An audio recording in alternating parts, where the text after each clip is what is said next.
a little bit out of order from the what we have listed on the board here, because I want to start with the new phone policy. So anytime that we're going to be live on the air, which is an example right now, we're going to follow state testing rules where your phones need to be zipped up into your backpacks. This is something that I've kind of neglected to keep track of because typically we have bigger things to worry about, but your guys' phones are becoming too much of a distraction for not only me, but yourselves. And so anytime I'm doing the actual teaching portion, they need to be zipped up into your bags. And I'm also emailing parents today to let them know of this change so that they'll be aware if I have to reach out to them if that's something that you can't handle following. So since we're live right now, you guys' phones should be zipped up. I'm going to take a quick lap to see if you have done it. Again, I don't want you to have to zip up your phones for the entire day because I know some of you do really need them. But for example, right now, since I'm not in a position where they're needed, you guys can zip them.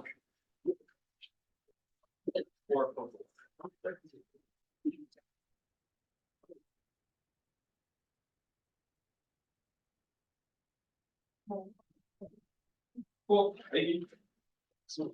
Keep practicing this. I guess it's not something we'll be super into. Go in depth on.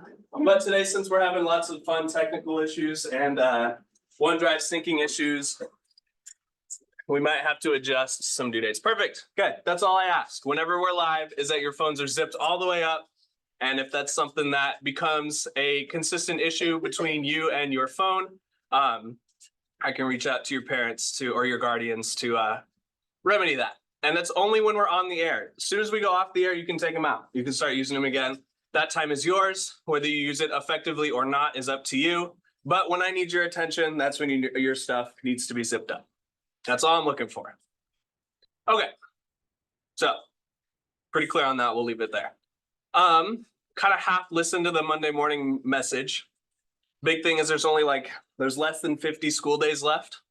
It's like what, 10 weeks or so, given some 3-day weekends here or there. So we're a lot closer than we think. You're almost there, seniors especially. Light at the end of the tunnel. It's easy, not easy street, but a lot less school than when we started the year, right? Okay, anyways, speaking of that, your first deadline is tonight at midnight, 12 p.m. sharp. So anything that we've assigned from semester 1 up until when we went to break will not be accepted after midnight tonight. So if you've got some stuff that still needs to be finished or some stuff that's still in progress that you haven't turned in yet, done is better than perfect. Okay, a 50% beats a 0. Yeah, 50% doesn't feel awesome to turn in. Doesn't feel great to see when you see it in the grade book, but it beats that 0. And it gets you a lot more accurate version of your grade than if it was missing entirely. Because I know you guys have these skills. You have demonstrated them to me time and time again. But on the paperwork side of things, I got to put grades in. You guys got to submit assignments. So done is better than perfect. And I hate giving zeros, so please don't make me give you a 0. You have time until midnight tonight. I'll take it in any state. You'll get the amount of credit that you get. And I'm more forgiving than not, because I understand it's a busy life that you guys live. Make sense? So keep that in mind. Anything up until Unit 6, basically, you can turn in until midnight tonight. I'll take it in basically any state. Okay. Last little thing I want to touch on, at least for the Zoom room's sake, because I know a lot of PCs are spinning up. Let's talk about Project 6.3, which is due Wednesday at midnight. And that one is on the June 7th deadline, which is the next one. We're basically going to be finished with all of our work by June 7th. So we have even less stuff to, not even less, but our number of days is shorter because by June 7th, we'll basically be finished up with everything. And then the rest of that time is just extra practice if you want or not, whatever. I haven't decided yet. Excuse me, I have the hiccups today. Oh my gosh. But anyway, let's talk a little bit about Project 6.3 really, really briefly. Pull it up here. If you go to your announcements, of course. I think this is you. This is you. Okay. So we'll get more into detail on this during your block day because of the technical fun stuff. But this is due on April 17th at midnight with a deadline of the 7th. There's some project guidelines and helpful videos where you're creating what we left with. We went into the break with the landscape or the environment scene using gradients for value. And there's some things that I can show you to add texture to your assignments. So we have Hendrix resources, which I'm going to be linking in a second once I compile all of them. But don't forget that you also have a YouTube playlist of not only Zoom rooms, it's mostly Zoom rooms right now, but also stuff that is useful tutorials that I find that I think are helpful, all in there. So don't neglect this design playlist. It's got a gathering of basically everything we've covered so far Zoom room wise, and I'll keep adding different ways that you can add texture to your designs, especially for 6.3.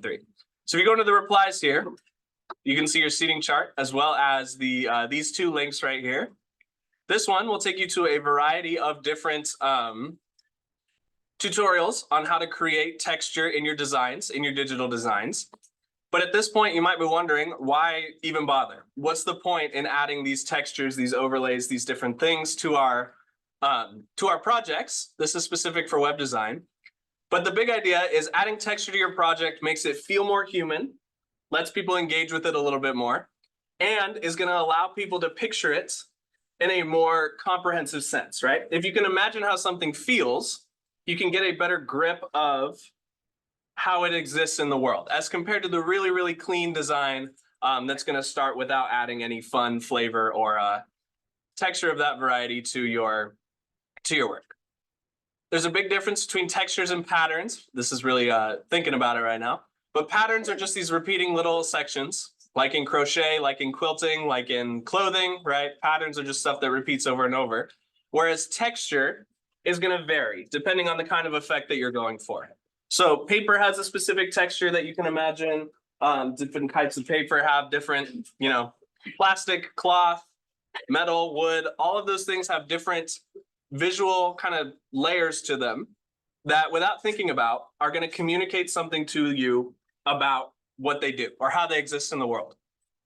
The drawback of digital work to start as compared to on paper or by hand is it lacks that sort of texture by default. So there's ways like these, which we'll go over during the block day tomorrow, since I know the tech issues in the Monday and what have you.